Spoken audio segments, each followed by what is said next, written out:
मेरी दूसरी रैंक आई है यूपी पीसीएसजे में, और उम्मीद इतने की नहीं थी, लेकिन ये ज़रूर थी कि सिलेक्शन मेरा होगा।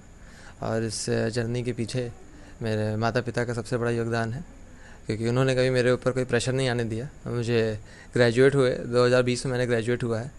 उसके बाद ये पहली वैकेंसी आई थी जिसमें मैं अपीयर हुआ हूँ यूपी के।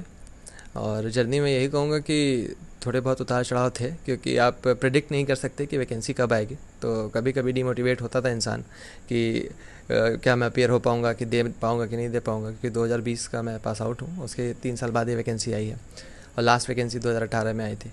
लेकिन फैमिली और फ्रेंड्स का बहुत सपोर्ट रहा, काफ़ी अंडरस्टैंडिंग मेरे फ्रेंड्स भी थे, और मेरा फ्रेंड सर्किल ही काफ़ी अच्छा रहा, जो सब भी इसी फील्ड के थे। तो आपस में सपोर्ट एक दूसरे को हम लोग करते रहे।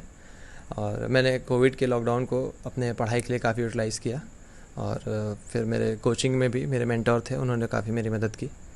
पढ़ाई का मेरा घंटों वाला अप्रोच नहीं था। मेरा अप्रोच था कि मैं टारगेट सेट करूं और उसको उस दिन अचीव करूं किसी भी तरह सोने से पहले। और ये था कि हाँ, घर में पढ़ता था तो ये था कि ज़्यादातर लेट नाइट स्टडीज़ ही होती थी। लेकिन कोविड के उसको मैंने यूटिलाइज़ करके समय से अपना सिलेबस पूरा कर लिया था। और जब वैकेंसी आई तो फिर मैंने अपनी आंसर राइटिंग की प्रैक्टिस की, और फिर मैं अपीयर हुआ। पढ़ाई का उतना तो नहीं था मेरा बचपन से। मेरा क्लास 10th में भी मार्क्स मेरे फ्रेंड सर्किल में सबसे कम ही आए थे। 12th के बाद मैंने क्लैट की प्रिपरेशन की थी, जिसमें मेरा हुआ नहीं था। तो मुझे लगा कि एक समय के लिए मुझे लाइन चेंज कर देनी चाहिए। लेकिन फिर मेरे पिताजी, मेरे माताजी दोनों ने मुझे कहा कि ये लाइन परस्यू करो, और मैंने फिर इलाहाबाद यूनिवर्सिटी का लकीली मेरा एंट्रेंस निकल गया था। तो शुरू के समय तो मुझे बिल्कुल भी वो नहीं था, काफ़ी एवरेज स्टूडेंट था, और मार्क्स भी वैसे ही आते थे।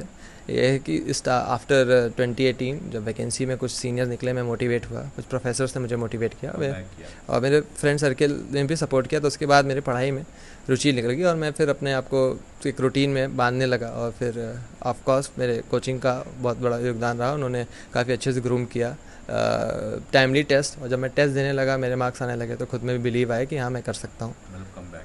हाँ, लाइव फिर वो मैं कह सकता हूँ कि वो मेरा एक कम बैक था। आगे तो बस अब अपॉइंटमेंट लेटर का वेट रहेगा जब भी ज्वाइनिंग हो, और जितना मैं अपनी निष्ठा के साथ इस पोस्ट के साथ जस्टिस कर पाऊँगा वो पूरी करने की कोशिश करूँगा। खुशी तो बहुत है, खुशी तो बहुत है। बच्चा ने मेहनत जो किया था उसकी सफलता उसको मिली है। किस तरह से आगे इसको देख रहे हैं? अब और बच्चों के लिए यही कहना चाहेंगे कि माँ जो है उनका बहुत रोल है, बच्चों को फुल टाइम दें, मैनेज करें, और उनकी सपोर्ट की उनको बहुत ज़रूरत रहती है।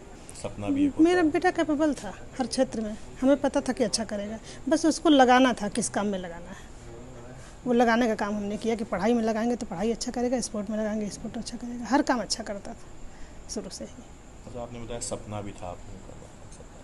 हाँ, नाना का ये था कि ये जज बने। हाँ, इस दुनिया में नहीं है 2 साल पहले, लेकिन उनको ये था कि पढ़ाई ऐसा करा दो कि पढ़ लिख के जज बन जाए। तो आज उनका सपना पूरा हुआ है, हम लोग के सपने के साथ साथ। उसकी भी खुशी? हाँ, उसकी भी खुशी, बहुत खुशी। आज वो है नहीं, लेकिन खुशी है। खुशी का तो मैं शब्दों में नहीं उसको एक्सप्लेन कर सकते, लेकिन हमारा बेटा डिजर्विंग कैंडिडेट था, डिजर्व कर रहा था, और उसकी तैयारी से हम लोग खुश थे। और उसकी गाइडेंस और उसकी फ्रेंड सर्किल जो है एक अच्छे बच्चों की थी, सबसे बड़ी खुशी ये थी। और उसकी पढ़ाई लिखाई में सहयोग उसकी माता जी का ज़्यादा रहा, चूँकि मैं तो कोर्स वर्क करता रहा। और जो मोटिवेशन मिला हमारे प्रोफेशन में होने के नाते, पारिवारिक मोटिवेशन मिला। माँ भी उनकी ला ग्रेजुएट हैं, वो भी ला ग्रेजुएट, हम भी, छोटा भाई भी इसी में है इनका, वो भी LLM कर चुका है।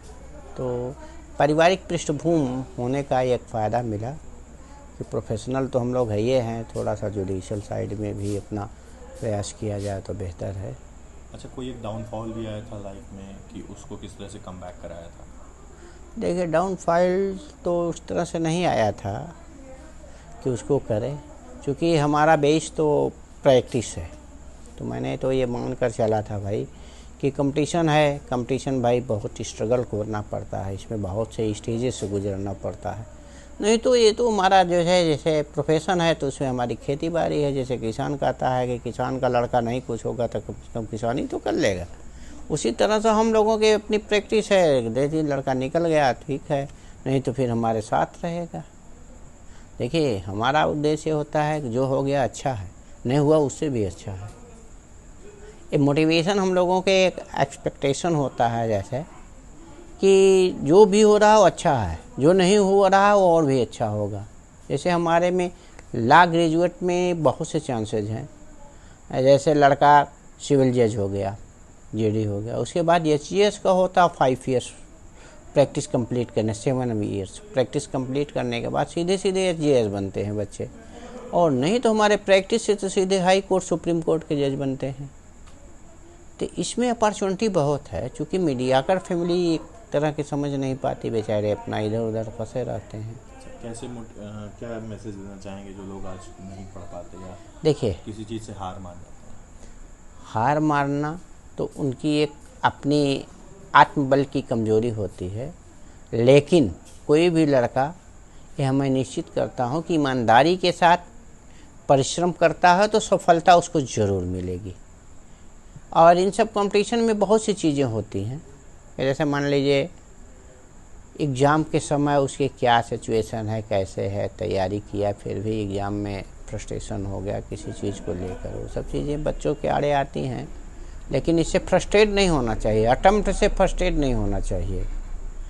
और ईमानदारी के साथ अगर लड़का लगन से प्रयास किया है तो आज ने एक दिन ज़रूर निश्चित सफल होगा वो लड़का।